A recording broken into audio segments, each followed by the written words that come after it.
Good afternoon, everyone, and thank you for joining us for our monthly International Strategy Live for June 2023. My name is Niraj Patel, and I'm the Chief Equity Strategist at Itaú. I'm joined by our moderator, Marcelo Aagesen, who is the Head of Global Markets and Strategy. We have been getting a lot of questions about the U.S. real estate market, so we wanted to update everyone on what are some of the current topics and issues. The evolution of the real estate market has implications for the asset class itself, but also for other sectors like banks, which have lent money to the real estate sector, as well as the insurance sector, which owns real estate. Lastly, it also has implications for the overall U.S. economy, as it is a very important sector. Marcelo? Thank you very much, Raj. Thank you, everyone, for joining. We're going to do, today it's going to be all English, so we're going to do English interview and a panel. Just one quick comment before we kick off. There is a simultaneous translation to Portuguese. So if you do want to listen to us in Portuguese, feel free to press the Portuguese button in the bottom part of your screen. So thanks for the introduction again, Raj. And I'm happy to announce that we also have another guest with us today, Roberto Martins. Roberto has over 20 years experience in the industry. He used to be head of GWS International for the private bank. He moved maybe a year ago to the asset management, still with Itaú, leading the solutions business. Solution is a discretionary portfolio management initiative that we have for the international markets. Roberto has led not only my team, but Raj for quite a while, so I'm happy to have him. He actually obliged me. He rolled some of my remarks and made me say that he's my idol, which is partially correct. So I'm happy to say that I'm also interviewing one of my, definitely a mentor today. So Roberto, thank you for joining us. You actually started with real estate, so there's a lot that he can add into this subject. And we're going to go through a bunch of things that affect the economy as a whole, but also the portfolios as we manage in private bank. So Roberto, welcome. Why don't we kick off with a little bit of a brief overview of overall real estate market, a little bit of the sub-asset classes, or just a background for real estate in general? Sure. It's a very interesting moment in the industry. A lot of people are, of course, paying attention to the headlines, and there are many. If you open a newspaper on any given day, you're going to see several things that we haven't seen in a while. One, house prices are coming down in certain parts of the United States. That's very unusual. Two, we have, again, a level of concern with the real estate market.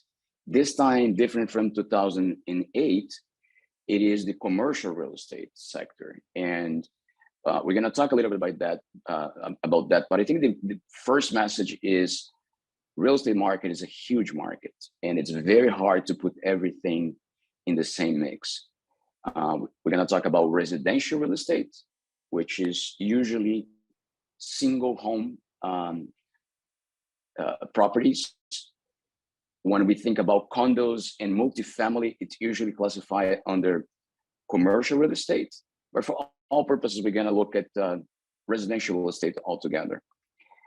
And even within commercial real estate, there are vastly different segments inside. For example, we know that hotels, which is one type of commercial real estate, are doing extremely well.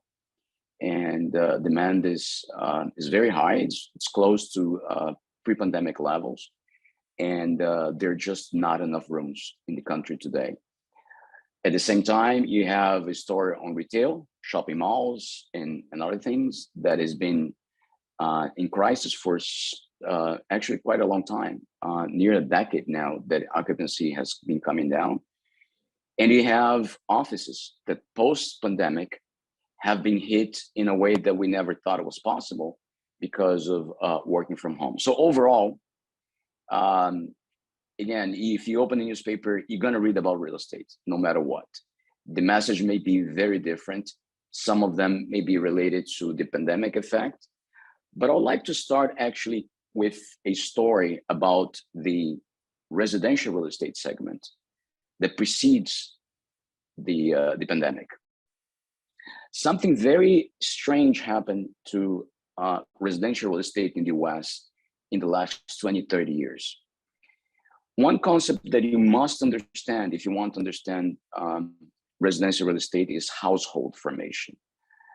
What defines a household? A household is a group of people, a family usually, with a unique address. To give us, an idea about, the United States has about 300 million people population, and there are around 130 million households. So every household is on average 3 people. And of course, that's just the average. And the demand for real estate, residential real estate, primarily comes from the fact that new households are formed every year. And by definition, they need an address. They need a unique address. When do new households form? Usually when people leave their parents' house, when they get married, or when they get divorced. These are typically the 3 ways in which households are formed. The interesting thing is it's very hard to determine what is the real demand, because by definition, you cannot have more households than units available, right? If you have no inventory available, households will stop forming. Actually, they stop forming much before that. When prices get too expensive, household formation gets postponed. People that should usually, leave their homes, the typical American consumer buys his first or her first home at between 25 and 30 years old.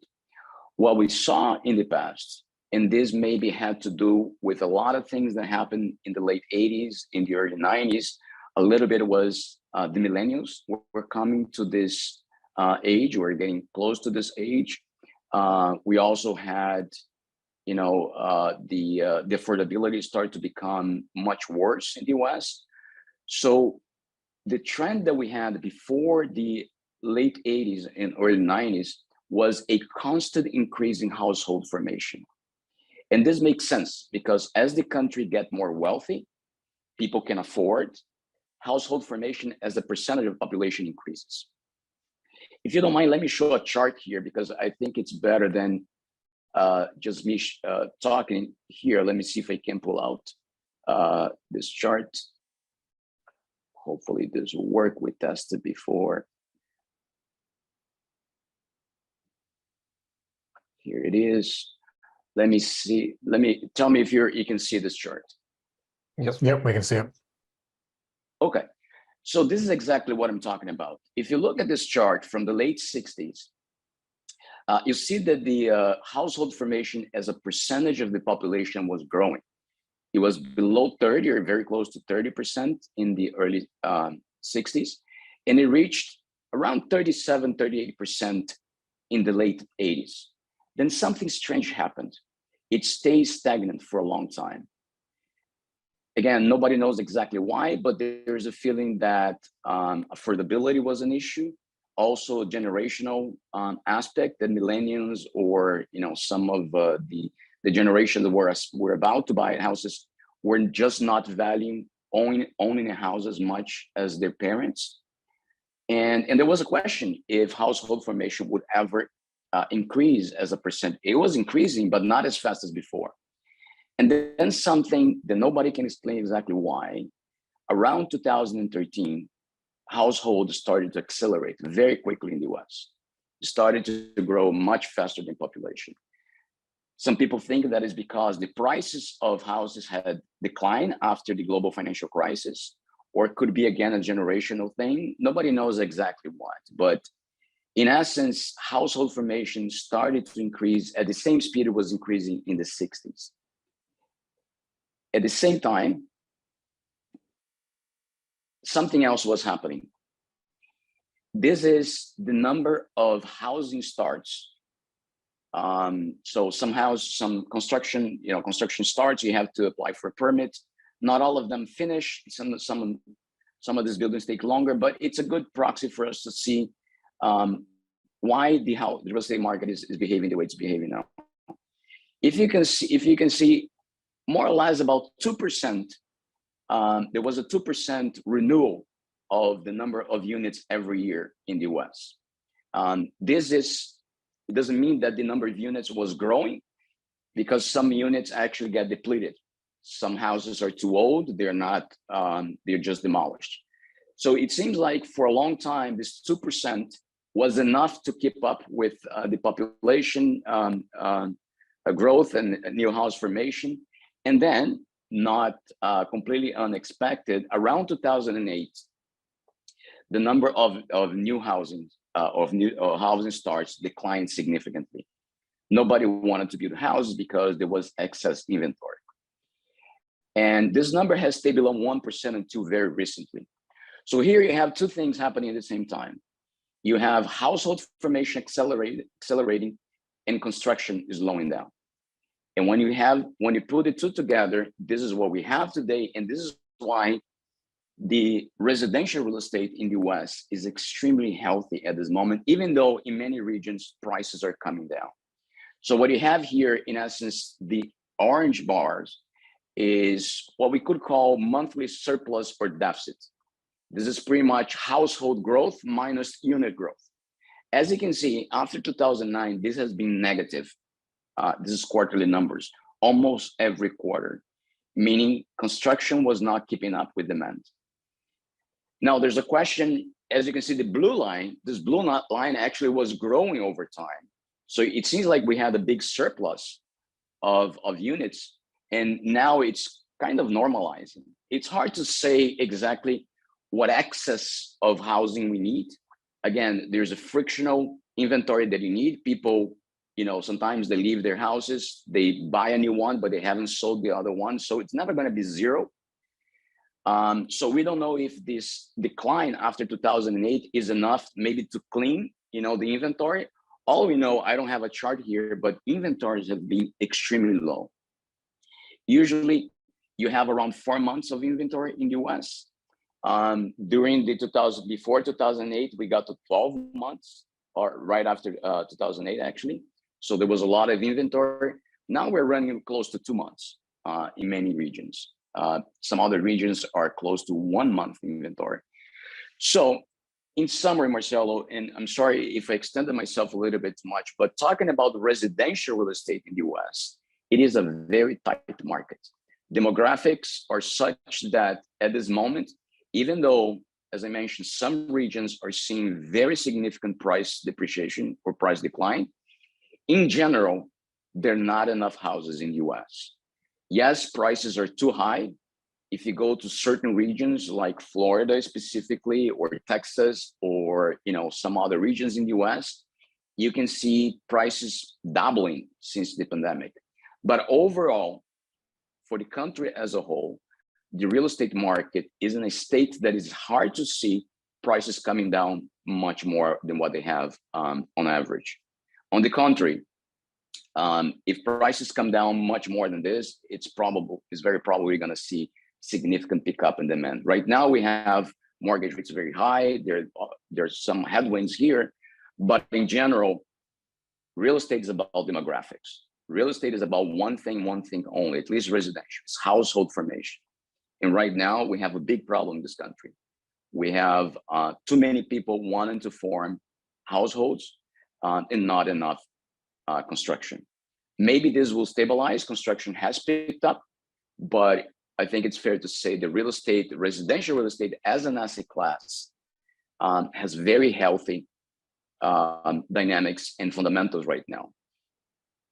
As you may have heard before, real estate is about location, location, location. You have some areas like San Francisco. San Francisco lost almost 7% of its population since the pandemic. So of course, you're going to see impact. But overall for the country, real estate should do relatively well on the residential side for the next coming quarters. Let me stop here. I know I didn't talk about commercial real estate yet, but let me stop here because I know it was a long introduction to the theme of real estate, but I want everyone to understand that the demographics in the US are extremely favorable for real estate prices at this moment. This was a great introduction. I think it's a good segue for my next question. First of all, I think you paint a picture that how complex things can be in terms of real estate. Like, we're only talking about residential, so there's a lot of demographics, of course, and we could go into so many different aspects of it, and not only talking about the residential ones, but of course the commercial and then office and all of that. But I think this is a very good segue in terms of economic cycle. This is something that you mention all the time, and if you think about housing market, is one of the leading indicators for economic cycles. There's so many times that we spoke about real estate, and of course in other meetings and lives, but monetary policy impacts, well, of course, the economic cycle as a whole, but definitely impacts housing segments in terms of real estate and mortgage rates, but also in terms of housing prices and all of that. So I guess my question is, how does the rapid increase in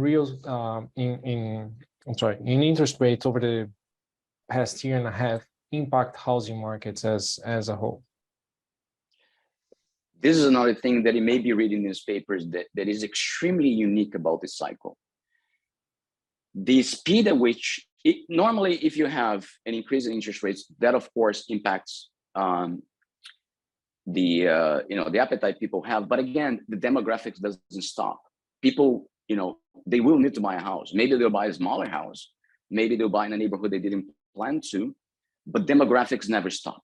People don't stop being born. People don't stop getting older and wanting to leave their parents' homes. However, when you have higher interest rates, but if this goes slowly, typically it is absorbed. It may be surprising for people to see that there's not a very strong correlation in terms of number of houses sold and interest rates over long-term cycle, right? However, what we're seeing now is so unique because the speed was so fast. The magnitude, of course, of interest rates, but the speed was so fast that it created something that for everyone living in Florida knows this very well. If you have a home, right, and people typically stay in their homes about 5 years, it's not very long. But if you have a home, you probably bought with very low interest rates. If you bought about 2 years ago, right? We all talk among ourselves how ridiculous it would be for us to buy our own house today, right? I couldn't afford my own house today. So there's absolutely no volume of sales with existing homes. Existing homes are very hard to find. You cannot buy, most people will not give up on their existing mortgage. To give an example, my house, I paid 3.15% mortgage. It's not the cheapest. Some people have refinanced lower than that. If I have to buy my own house today, my payment will be 4 times as high because mortgage rates more than doubled and the price of the house also doubled. So it is absurd. So there's very little activity on real estate for existing homes. However, new homes are through the roof. Many builders, and Raj can probably attest to this even better with more details, home builders are doing so well because what they're doing is you go to them and they say, listen, don't worry about mortgage rates at 7%. I'll do the following. And this may be something unique about the US as a real estate market. Refinancing is a big aspect of you lock in your rates, but then if they fall in the future, you can refinance. You can get, so you always have this option of lowering your interest rates as they come down. So home builders are going to people who want to buy a home and said, don't worry, buy the house with me.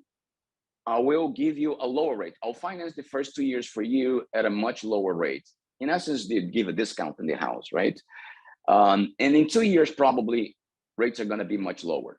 I don't know about that, but that works. So what you have today is very strong activity in new homes and zero in existing homes. That's very unique. And what this is causing is, as you said, there are repercussions in other areas. This is causing home builders to have record profits. If I bought home builders and Raj told me to buy, I would be very happy. Unfortunately, didn't, but they're doing extremely well. So that's very unique about this cycle as well. Typically, interest rates have somewhat of an impact but it's not as large as people think. This cycle, however, is having an impact in very segmented, very clustered way. It made pretty much existing homes stop trading. You cannot buy or sell anything with existing homes, but new homes are selling like water. But there's one thing, just before we move to the next question, that before 2008, there's a bigger portion of mortgage rates that are floating rates, right? So any impact in terms of interest rates would flow directly into house payments. Right now, because of the fixed rates, I think one of the impacts of that is a slower transition into the economy, except for new households, as you mentioned, which I think also impacts the cycle in a different way than before. You have the figures. Can you remember by heart? Yeah, that's right, and that's why interest rates don't impact real estate as much as people think, because as you saw, there is new, construction or sales of real estate as a whole is less than 10% of the market every year, right? So 90% of the market is still, people are not necessarily buying or selling. So if interest rates go up, in my case, I don't care. I'm not selling my house. I'm not going to stop consuming. The problem, and even for people who want to buy a new house, eventually they will, not every year you have only a small portion of people, trying to use this new rate. The problem we had, it was very temporary. It was a very specific thing of the 2000s. Typically, only 10% of mortgages in the US are floating. Here, you can buy a house with 30 years fixed. This doesn't exist in almost any other market in the world. US is very unique about this. So you typically buy 30 years fixed, and if rates go down, as I mentioned, you refinance, right? However, in 2008, things were so crazy that a new market, not a new market, but the floating mortgage rate exploded because it was cheaper. People would put less money if they want to do floating. So this number, typically is 10%, moved to 40%. That was the peak. And of course, this caught a lot of people, off guard when and if interest rates start to raise many years later. Now, think about it. Rates only started to increase last year, right? It's been about a year and a half. The rates have been higher. So the percentage of people that own homes that are exposed to the new rates is de minimis, is very small. Most people I still have 20 years in my mortgage, for example. I don't care for the next 20 years if rates are going up or down. This is not going to impact me. So you're right to say that this cycle, but in this nature, the cycle is actually more similar than the past. It was 2008, it was very different in nature. And just to complement that, the interest rate increases that you mentioned in the US have not had as much of an impact. If you look at other parts of the world, Australia, Canada, there is a bigger impact, right? Because they do have a more floating rate as a normal part of their market. So interest rates are having a bigger impact more immediately because those mortgages are repricing. While in the US, if you have someone like Roberto with a very low mortgage rate with a low monthly payment, the interest rate move that we've seen hasn't really impacted his spending on a monthly basis for his home. Yeah, exactly. It becomes almost like a monetary policy spill over into the economy, kind of a tool. That's great. Thank you, Roberto. So Raj, let's try to connect this into the public market, right? I think Roberto already mentioned the home builders, but how else do you see the impacts in terms of housing, offices, or residential, of course? How's that impacting the public markets for equities? Sure. Yeah, I can address some of that. I think Roberto touched on it a little bit on the residential side. So what you're seeing is there's a void of supply from existing homes, right? That is not a market that will probably have supply for a decent period of time. So the public home builders have filled that void. So they're providing the supply that's needed in the market. That is resulting in them having a higher market share. So if you think about, the public builders are, coming in and producing the homes that is needed to offset or to supply the demand that's out there, especially as the market seems to have stabilized a little bit. So as Roberto mentioned, the home builders in the US the equities are at 52-week highs. They're doing relatively well because the volumes that they're producing is higher than what people were expecting. To be fair, most investors were expecting the rapid shock in interest rates to cause maybe even more weakness than we're seeing. Yeah. And some of these demographic trends seem to be overpowering the move-in rates. There is the rate subsidies that builders are giving. So look, we have a dynamic economy where the home builders will try to find ways to incentivize demand. And if consumers are worried about the mortgage rate, they said, look, we'll give you a subsidy on the mortgage rate for a few years. So they're using these tools to try to increase demand. Outside of just the home building sector, I think if you take a step back and look at the overall real estate market, as Roberto mentioned, there's so many different segments. The overall REIT index, which is the real estate index that's within the S&P 500, has gone down in value as interest rates have moved up because investors invest in the public REITs for the dividend yield. So the dividend yield had to go up to a level that was comparable to the risk-free rate as the Fed was increasing rates. So you did see the step function change where the overall sector did go down in value as interest rates in the US and globally went up.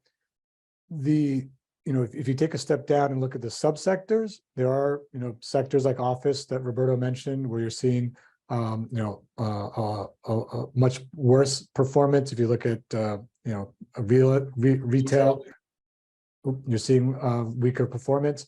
So there are segments within the REIT index.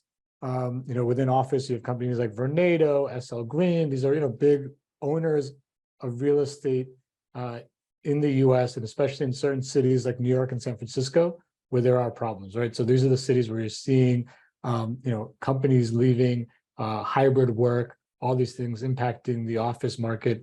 Other areas, whether it's hotel, but also data centers, warehouse, there's a lot of secular trends that are supporting that part of the real estate market. So there's so many different segments, as Roberto mentioned, that you can go down to and look at. Maybe just the last comment I'll make is it has spilled over into other sectors.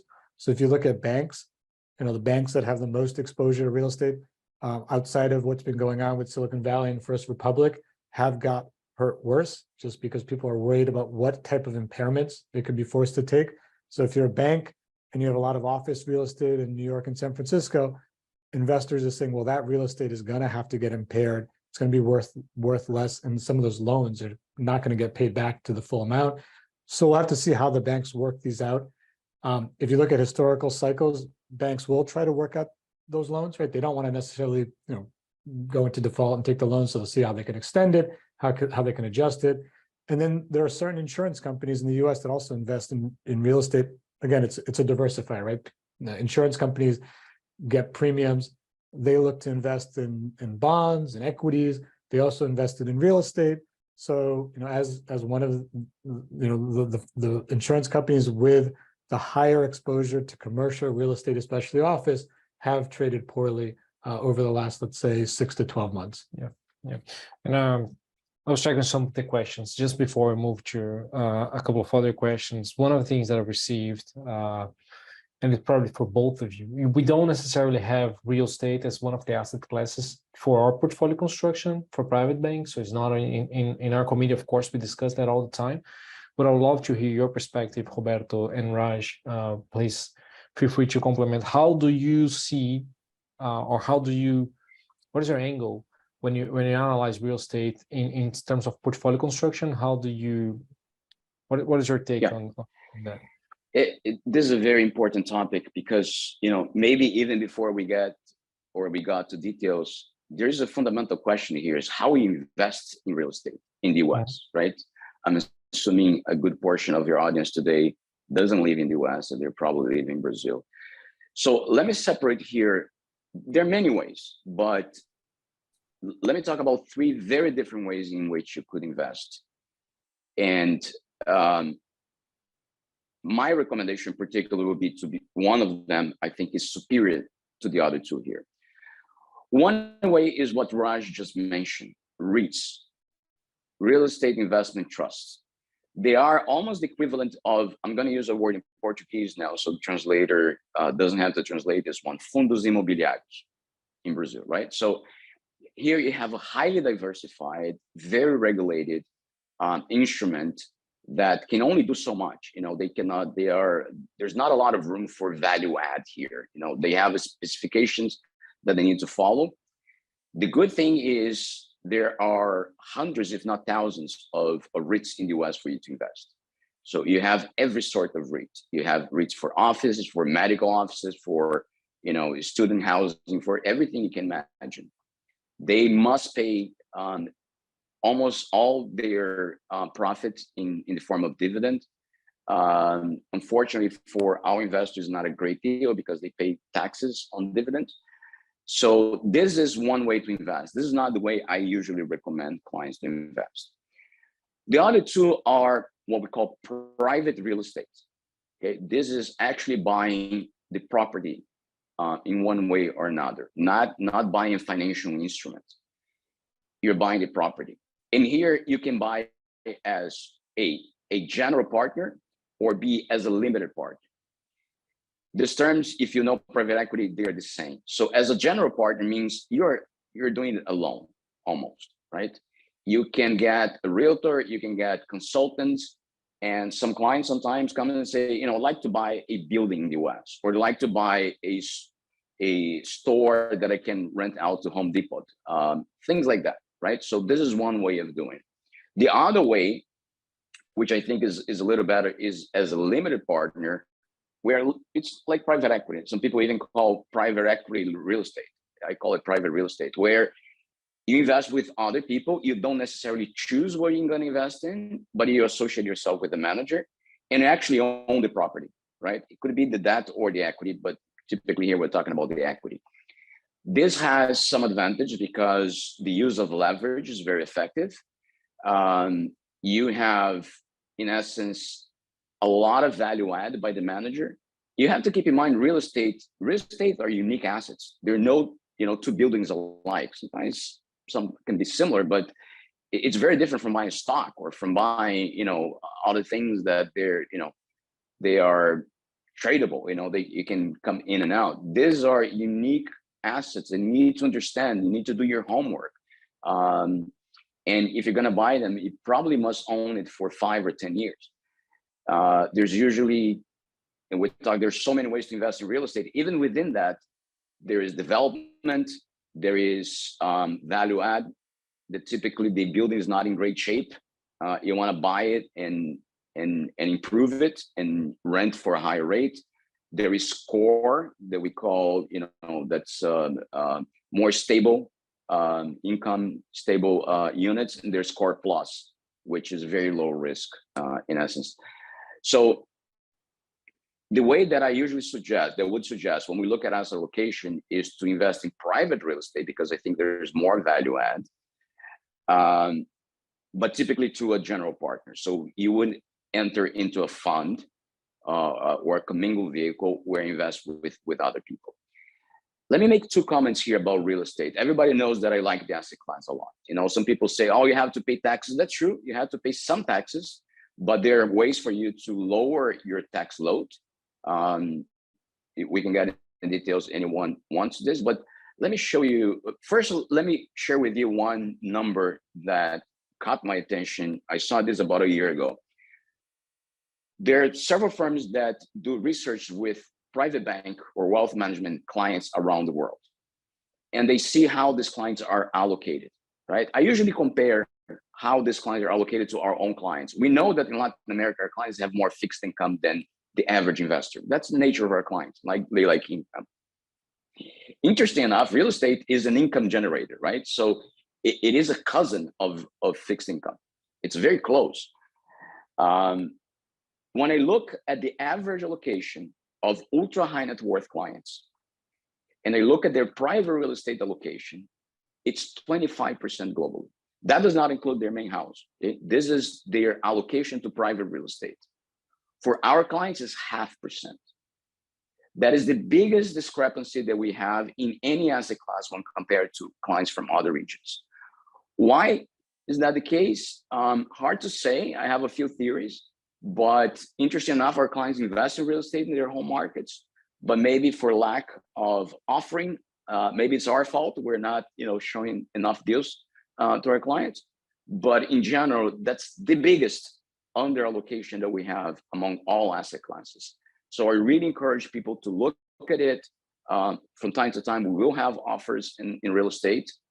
It's a very useful asset class. Let me show you a slide here. I promise it's probably the last one. And I say probably because I have a couple of things in commercial real estate that may want to illustrate. But let me show you here this chart. How good is private real estate as an asset class? First, some people have some difficulty saying, how do I measure the real estate market performance as a whole? It's not a very easy thing to do, the private market at least.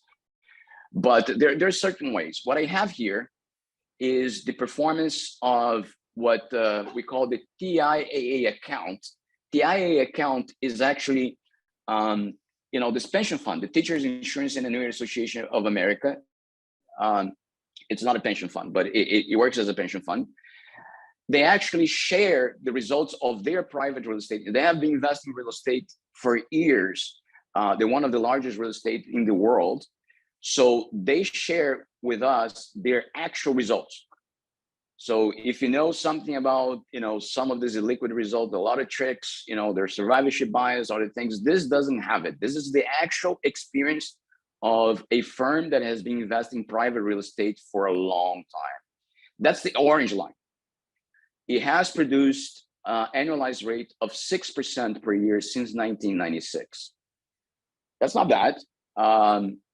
But when you compare it to the S&P 500, for example, which is the blue line, yes, they actually had similar performance until the global financial crisis, and then the S&P took off, right? S&P has a return of 9.23% in the same period. However, the S&P is much more volatile. It has a lot more ups and downs. Maybe you can say that the orange line is a little too smooth. Maybe that's the real volatility. But if I were to bring private real estate, the orange line, to the same level of volatility of the blue line, I'll get to the black line. So I'm comparing apples to apples now, same risk. Then the return of real estate will be 12%. I don't mean to get, of course, you can criticize the way I'm looking at things here, but all I can say is real estate, and not even addressing things like correlation here. Real estate is not very correlated with equities. And even with bonds, it has some correlation, much higher with bonds, but not very high. So as an asset class, it's extremely useful. It has produced very decent returns. The alpha potential, the impact of the manager, if you have a good manager, is tremendous. It's very hard to add value on top of that S&P 500. There's a lot of value in real estate. If you have a good manager, they can add a lot more to this return. So all I'm saying is there's a big gap. Our clients should be looking much more at real estate than they are right now. Maybe we have to do more homework on our side as well and have more offerings. But it is striking to see how little our clients have in real estate when compared to some very wealthy investors around the world. And I think the best way to do is to invest through private real estate as a limited partner, commingle with other clients. And then you have to, of course, make sure you understand the tax structure. There are a lot of things that you need to understand. But long answer, Marcelo, but I think this is an extremely valid question. And maybe that's the one we should have started with. How we invest in real estate and how much should you have in your portfolio. I'm not saying you should have 25%, but 0.5% is certainly not the right amount. Awesome. Thank you, Roberto. Raj, maybe I got another one, which I think it's similar to. So when we think about the S&P, right, there's a lot of different sectors. You can say I'm buying US equities, or I like tech over healthcare, or I like financials are gonna whatever. There's so many different sectors and so many different ways to play. I'm not gonna go into different instruments and vehicles that you can play. I think Roberto mentioned at least 3 of them for real estate. But thinking about real estate the same way that we think about sectors in equities, where is the either in your mind or even hedge funds or any kind of institutional investors that you follow are allocating money into, like overweight, underweight? So we're talking about residential real estate or commercial? Where are we looking at? Yeah, I mean, I think where investors are maybe most excited is clearly the single family housing, which we already kind of touched on. Within the REITs, if you break it down, there's if for the overall asset class, the question is, when have interest rates peaked? So, some will argue we have reached the peak. I think, we're at maybe some inflection. We've seen some stability in interest rates. But that's probably the biggest question, not just for REITs, but for every asset class. Where is inflation heading?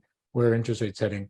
But if interest rates have peaked, the asset class of REITs within the S&P becomes more attractive because, if interest rates start to move lower, then REITs will start to perform better outside of any fundamentals as you go down into, further subsectors within REITs. So I think, the question then becomes, what subsectors are investors most interested in? Roberto mentioned hotels. That's been one area where you've seen good interest as people continue to want to travel. Data centers in the last 6 months, because of artificial intelligence, the amount of data centers that will need to be produced, that's become a very, very, hot topic. And then warehouses. If you look at some of the public REITs, they have some of the best real estate in urban centers where there's a need for warehouse space for e-commerce, right? Walmart, Amazon. There's just not enough of that real estate closest to the consumers because everyone is moving to same-day delivery. So that real estate is becoming more and more valuable.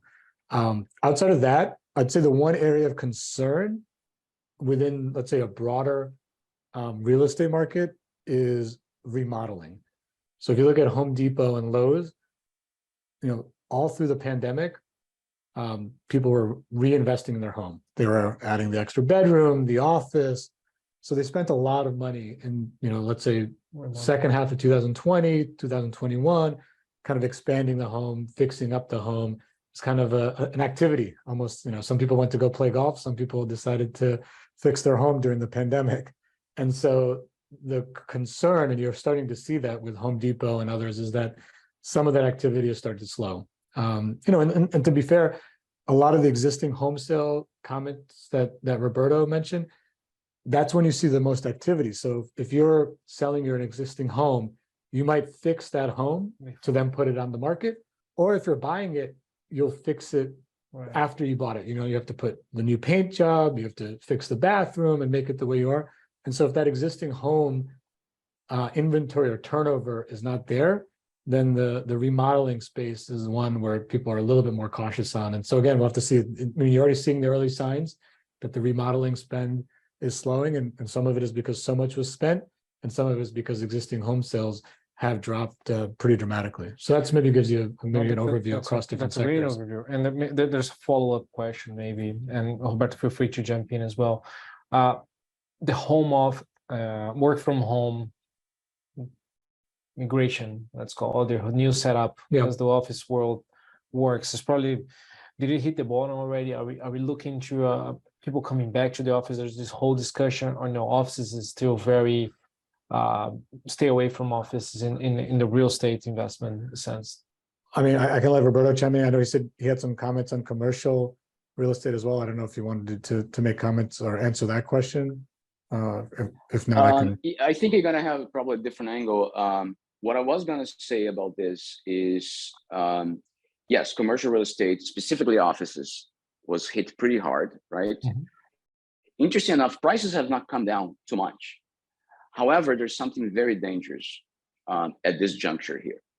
And that is just to make people, stay alert that it's not still time for bargain shopping in offices.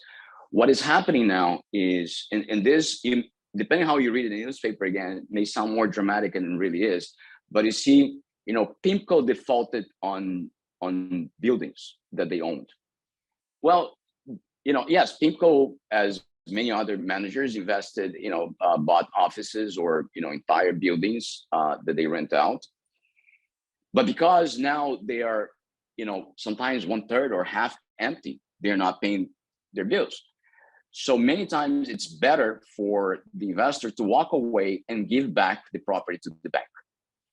There's no emotion here, right? There's no, It's an investment decision. Yeah, you just move on. You move to the next, it's different from a house. If you are, if you have to return your house, your credit score is going to be impacted. You may need to declare bankruptcy. This is very different. This is a business decision. You do the math, and if your revenue is lower than your expenses, you return the building to the bank. The problem with this is the bank is not in the business of owning buildings either. So they're going to have to sell this very quickly. They're going to be fine because most likely they had enough, collateral. They very unlikely they're going to lose money. The problem is not losing money on the property. The problem is when they sell the property, they may need to mark the others that they have in their portfolio. And that's when this can become a spiral. We're not there yet. Prices are actually relatively stable in the commercial real estate area. But that's what everyone is concerned about. We have a good amount of debt coming due in 2025. Next year, very little. 2025, we have a good amount, about $1 trillion. And then after that, some important maturities as well. So the concern is that. The concern is that some banks, because somebody else actually sold a building near the building that they own, may need to mark to market. And some of these banks have other problems already, right? They don't have enough reserves. They have a treasury. That's probably a conversation for another time. But that's the last thing they need, is that their collateral be marked to market. So yes, I think I don't know if we're at the end of the impact of working from home. There's still things that could happen, but it's the second derivative of this that concerns most people right now, right? It's the concern that other people may do like people and decide to return their buildings. And for them, the impact may be very little. People is not going to, have a hard time with their investments because of this. And some banks may not even have any problem either. The problem, again, is if you're a smaller bank and if you start to have to mark your portfolio down, that could cause a lot of trouble. Back to you, Raj. I think you may have a slightly different angle on this answer. No, I mean, I think it ties in with that. Your comments. Look, the market. I guess back to maybe the interest rate discussion that we had.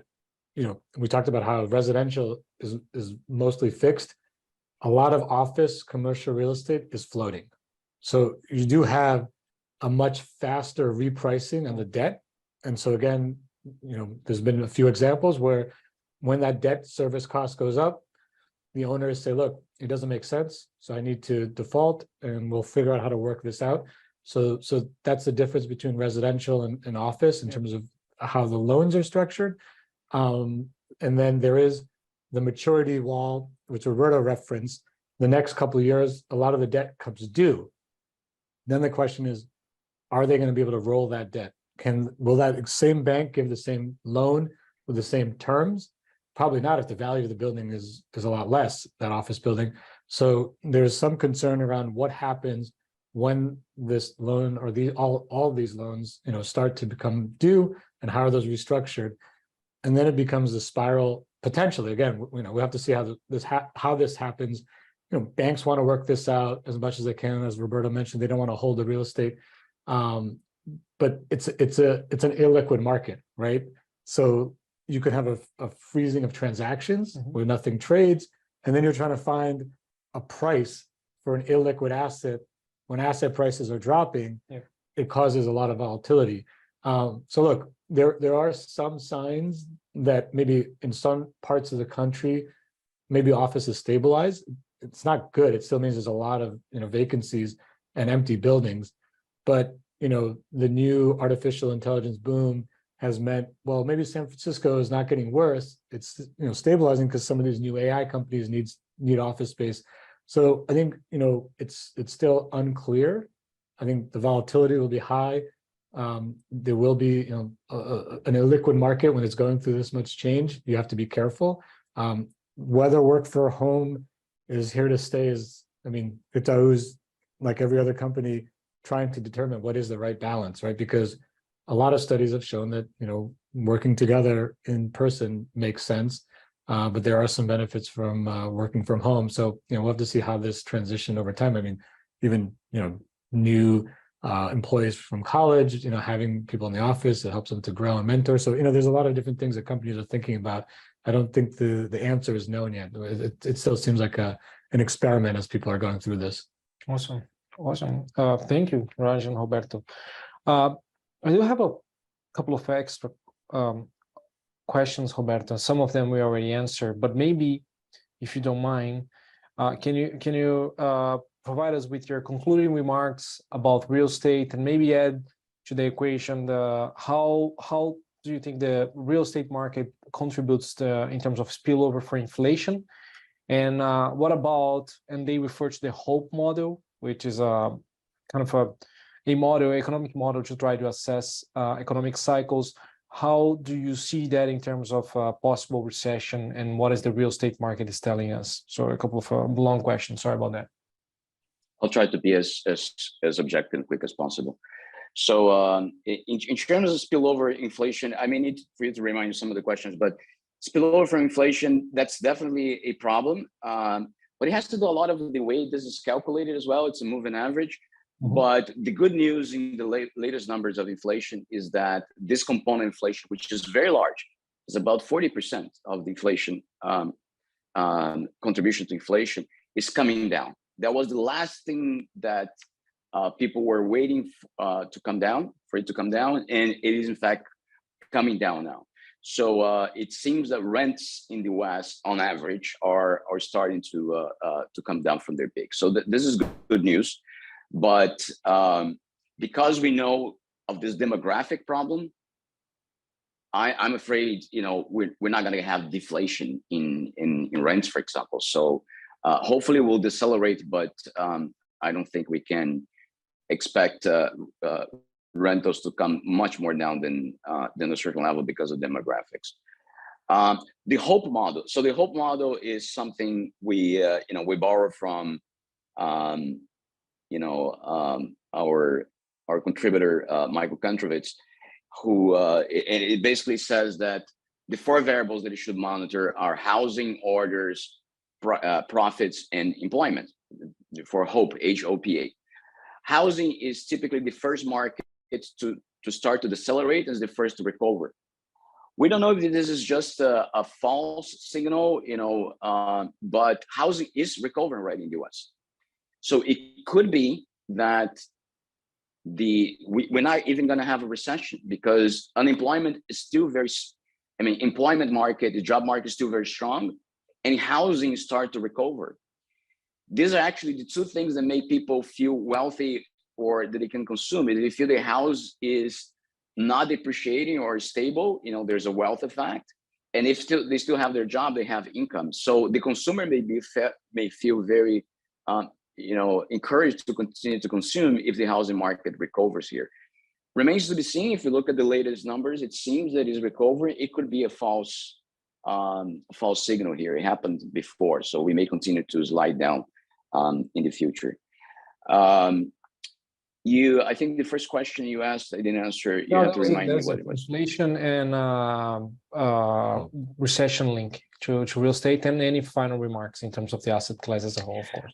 Final remarks. Asset class is a fascinating asset class. Maybe I'm a little biased. I think it adds a lot of value.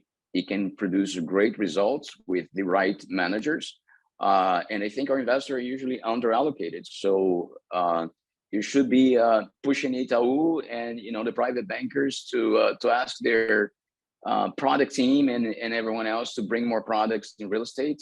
I think we're missing out. I think maybe it's not the best time in the last 30 years to invest in certain parts of the real estate market. You have to be very careful with offices, as we mentioned.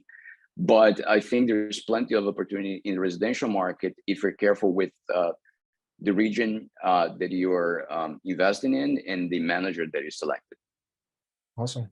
Thank you very much, Roberto. It's always a pleasure to have this kind of conversation with you. You probably can expect us to call you some more times to join our market update live.